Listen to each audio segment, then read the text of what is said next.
Justamente por causa desses problemas que aparecem pela representação inadequada, né, pelo uso inadequado de tipos de dados no computador, ou pelo problema que acontece na falta de representação de certos tipos numéricos, a gente precisa entender como o computador armazena os números para compreender como os erros aparecem. Tá? Só que o computador é uma ferramenta ou uma máquina que trabalha com uma base numérica diferente do que a gente está acostumado, que é a base 10. Ele trabalha, sim, com a base 2. Então, a gente precisa aprender a representar esses números em uma base arbitrária, tá? Bom, nós usamos a base 10, então significa que a gente utiliza dígitos numéricos que vão de 0 a 9, tá? Ou seja, são os valores numéricos inferiores à base 10, ou os valores inferiores à base 10, e números que são maiores do que 10 são representados por 2 ou mais dígitos, tá? Então eu ponho 1, 2, 3, 4, significando que 4 unidades, 3 dezenas, 2 centenas, 1 milhar e assim por diante. Tá? A mesma coisa aqui, unidade, dezena, centena, milhar, dezena de milhar e assim vai. Tá? Ou seja, basicamente o que a gente tem é que o número que está mais à direita, que é a unidade, ele é multiplicado por 10 elevado a zero, que é uma unidade. O seguinte é uma dezena, então 10 elevado a 1 e assim sucessivamente, centenas 10 ao quadrado, milhares 10 ao cubo, etc.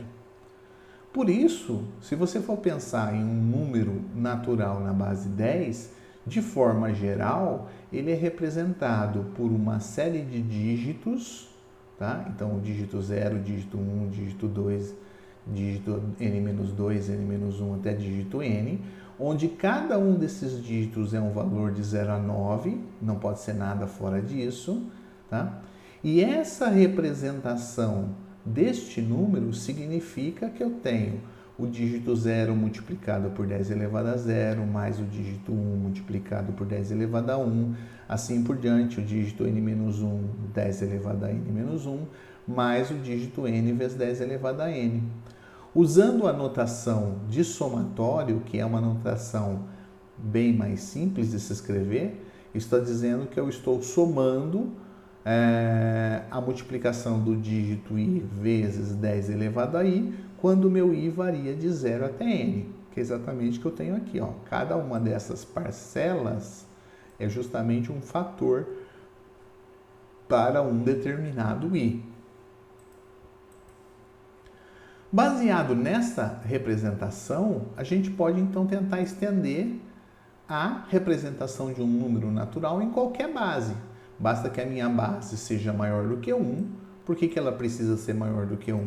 Porque eu vou substituir o 10 e eu tenho potências da minha base. Se eu tenho potências da minha base, se eu tiver 1, tudo vai ser unidade, né? Então não faz muito sentido.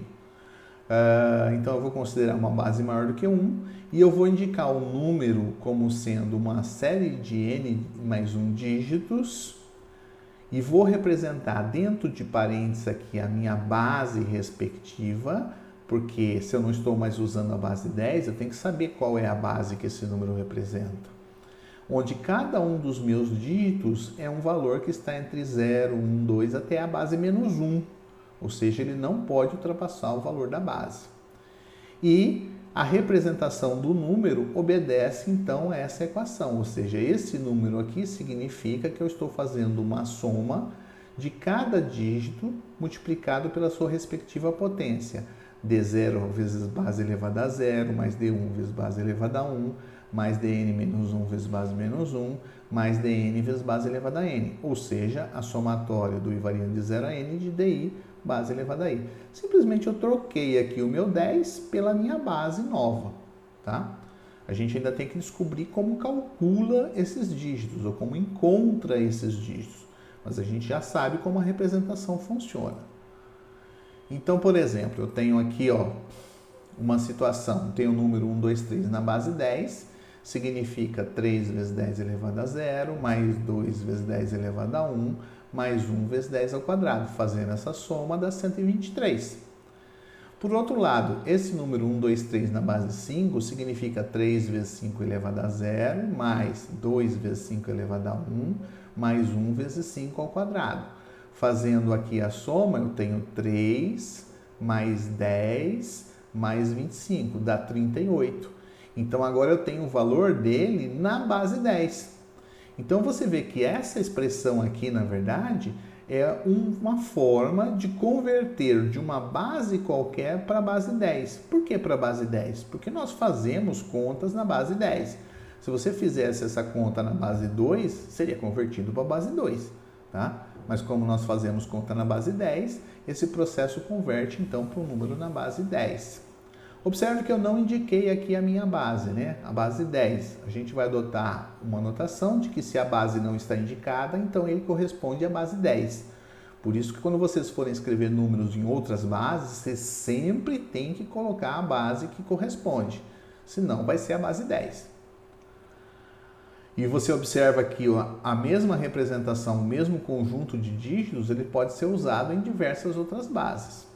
Por exemplo, 1, 2, 3 na base 4 é 3 vezes 4 elevado a 0, mais 2 vezes 4 elevado a 1, mais 1 vezes 4 ao quadrado. Então, eu tenho aqui 3 mais 8 mais 16, somando dá 27.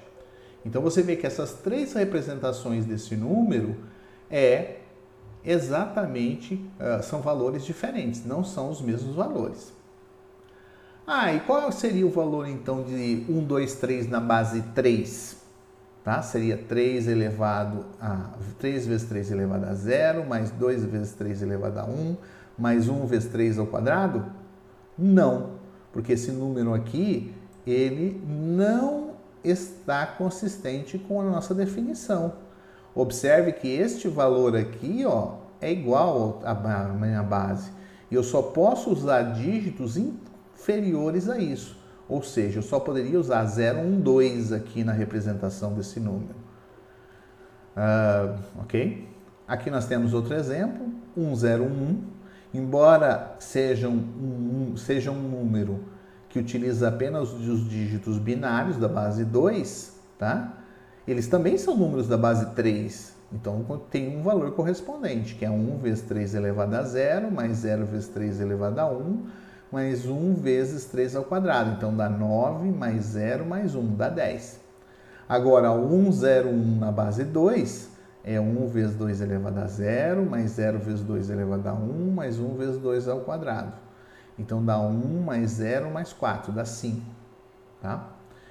Então, observe que aqui 1, 2, 3 estava na base 4, na base 5 e na base 10. A mesma representação ela pode aparecer em qualquer base com valores maiores, né? Qualquer base maior. A base 2 pode aparecer na base 3. Eventualmente pode acontecer de um número não ser representado em uma base menor, né? Essa representação não pode ser usada na base 3, por exemplo, tá? Mas o número que ele representa aqui pode ser escrito na base 3. Então, nós sabemos já como converter de uma base qualquer para a base 10. Agora, como que eu faço o contrário? Como eu pego um número da base 10 e converto por uma outra base? Tá? Bom, aqui estão as notações que eu já falei, né? Se a base for 10, pode-se, por convenção, omitir a base na representação dos números. Todas as outras bases têm que ser representadas, senão está errado, tá? Essa equação que a gente viu ali estabelece uma maneira de transformar a representação de qualquer base para a base em que a soma é calculada. Como a gente calcula em base 10, transforma em base 10. É possível mostrar que para números naturais, a representação em uma base b maior que 1 é única, tá? Isso acontece para números naturais, mas a gente vai ver que não acontece para números fracionários.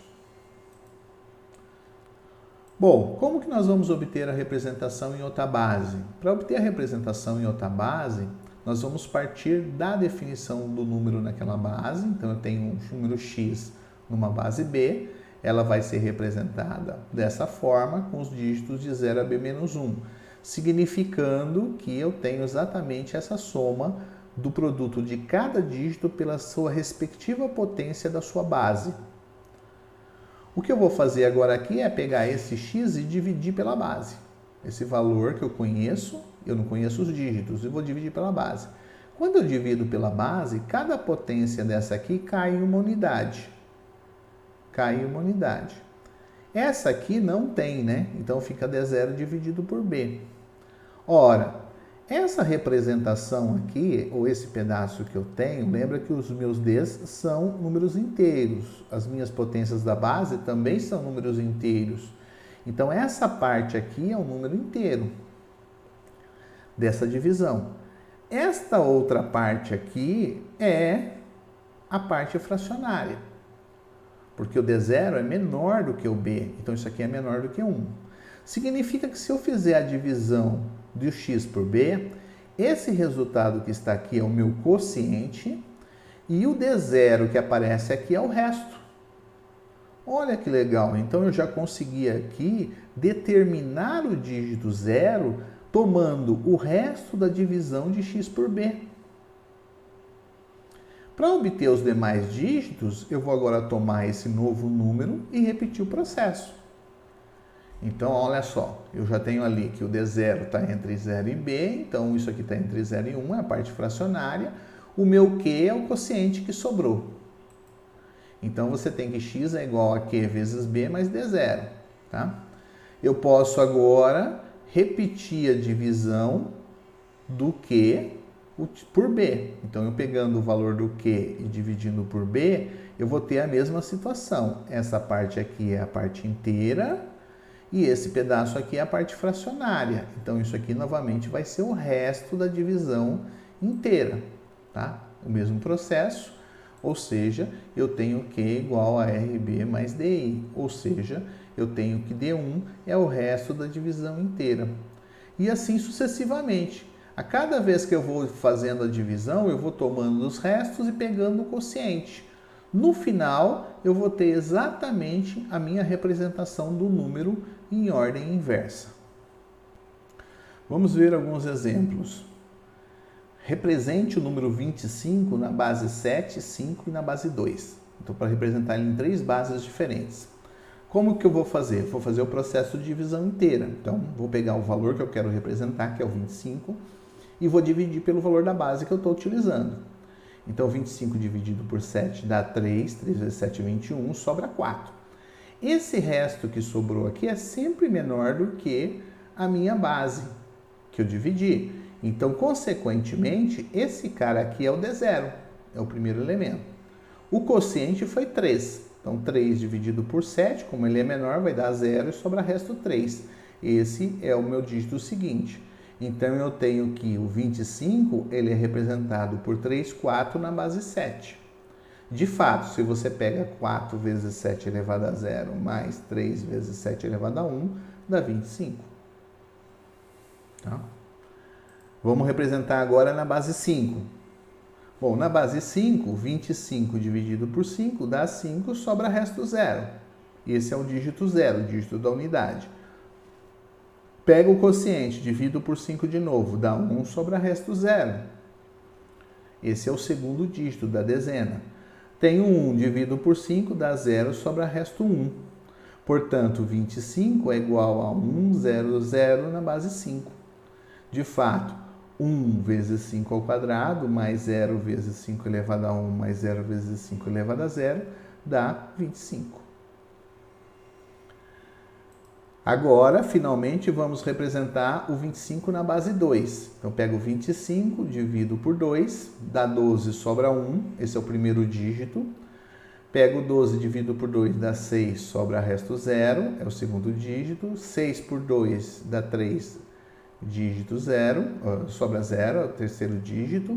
3 por 2 dá 1, sobra 1, é o quarto dígito. 1 por 2 dá 0, sobra 1. No momento que eu atinjo o meu quociente igual a 0, eu acabei de representar o meu número.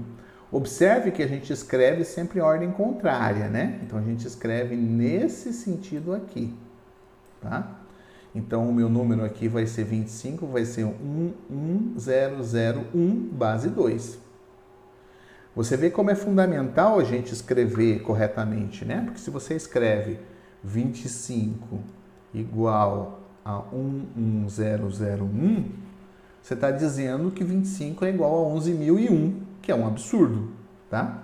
Agora, quando você coloca aqui a base 2, isso está correto, porque agora realmente o 25 é representado dessa forma na base 2. E verificando aqui, a gente tem 1 vezes 2 elevado a 0, mais 0 vezes 2 elevado a 1, mais 0 vezes 2 ao quadrado, mais 1 vezes 2 ao cubo, mais 1 vezes 2 à quarta. Então aqui vai dar 16, mais 8, mais 0, mais 0, mais 1, somando tudo, deu 25. Bom, é claro que quando a gente está trabalhando com qualquer base menor ou igual a 10, eu vou utilizar os dígitos usuais da base 10 até o valor b-1. Então, se eu tiver, por exemplo, com base igual a 6, eu vou usar 0, 1, 2, 3, 4, 5 para fazer a representação dos números. Agora, e se eu tiver uma base maior que 10, sei lá, base 50? Base 50 eu vou ter que representar isso de outra forma, tá? Eu preciso necessariamente encontrar outros símbolos para representar os dígitos maiores do que 10. Por quê? Pense assim, imagine que você esteja na base 15. O que significa 1, 2, 3 na base 15?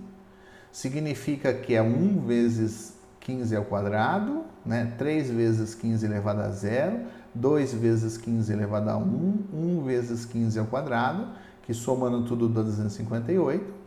Ou significa que eu tenho um dígito 3 vezes 15 elevado a 0 e um dígito 12, já que aqui, como é base 15, ele vai até 14, né? Então, poderia ser 12 vezes 15 elevado a 1, mais 3 vezes 15 elevado a 0. E o resultado dá 183, que é diferente desse valor, tá? Então, eu preciso, quando o valor ultrapassa a base 10, eu preciso de um outro símbolo para representar esse número. Uma base muito comum que é usada na computação fundamental é a base 16, chamada base hexadecimal. Por que ela é fundamental? Porque ela é fácil de se converter para binário, né, para base 2. E aí você utiliza uma notação. Nessa notação, por exemplo, base 16 tem que ir até o valor 15. Então, o de 0 a 9 se usa normalmente. A partir dali, o A representa o número 10, o B representa o número 11, o C representa o número 12, o D representa o número 13, o E o 14, o F o 15 e assim por diante. Então, quando você faz a divisão do número pela base 16 e aparece um resto 14, por exemplo, na hora de colocar a representação no número, você vai utilizar a letra E para representar esse número, ou a letra I, né? Melhor dizendo. Ok? Os computadores, como a gente já falou, utilizam a base 2, a chamada base binária. Cada espaço para um dígito binário recebe o nome de bit. Então, por isso que se fala em bit no computador. Será que nós podemos fazer operações em outras bases? Tá? E sim, a resposta é sim. E a operação de adição, por exemplo, é muito fácil ser transformada em qualquer outra base, né? Basta você observar o limite do dígito para não ultrapassar a base menos 1. Então, imagine que você está somando aqui, por exemplo, esses dois números, 1, 2, 3 na base 4, 2, 1, 1 na base 4. Eu estou abusando um pouco da notação aqui, tá? Nesse exemplo, só para ele não ficar carregado. E eu retirei aqui a representação da base 4. Essa é a base 4 e essa aqui é a representação na base 10, tá bom? Mas não façam isso, isso é só para fazer a conta, é um rascunho. Na hora de escrever a resposta, você tem que escrever com a representação correta. Então, eu vou considerar aqui ó, que eu estou somando esses dois números. Então, quando eu somo 3 com 1, dá 4. 4 é maior ou igual à minha base. Portanto, eu tenho necessariamente que ter o vai 1, e a resposta que eu coloco aqui é o resultado dessa soma menos a minha base, que é 4. Então, 4 menos 4 dá 0. Aí teve vai 1. 1 vai dar 1, 2, dá 3 mais 1 dá 4. Novamente dá 0 e vai 1. Tá? Então, eu tenho aqui novamente 1, 2, 3, 4. Subtraio 4, dá 0 e vai 1. Coincidentemente, deu tudo 0 aqui, mas poderia não dar, tá? E agora vai 1, vou somar com 0 e 0, então o resultado foi 1. Então o resultado foi esse. Observe então que essa soma, se você calcular esse valor dá 27, esse valor dá 27, esse valor dá 64. E 27 mais 37 é 64. Então a operação de adição é exatamente igual. Muda apenas a forma, ou seja, o limite que eu vou observar. Quando eu estou somando em base 10, eu não posso ultrapassar o 9, ou seja, eu não posso utilizar o valor 10, 11, etc. Quando ultrapassou, eu tenho que subtrair a base e fazer o vai 1. Tá? Então o resultado funciona da mesma forma em qualquer outra base. Aqui está um exemplo de soma em binário. Né? Eu quero somar os valores 101 na base 2, 1101 na base 2. Novamente, eu estou usando aqui um abuso de notação, não coloquei a representação da base. Tá? Você pode fazer isso num rascunho, mas na hora de colocar a resposta, coloque corretamente. Fazendo a conta aqui, o meu limite agora é 2. Então, somando 1 com 1 dá 2. Então, eu subtraio a base, que é 2, e vai dar 0, vai 1. 1 com 1 dá 2, subtrai a base e vai 1. 1 com 1 dá 2, subtrai a base, 0, vai 1. Agora, olha aqui, ó, que interessante, deu 1, 2, 3.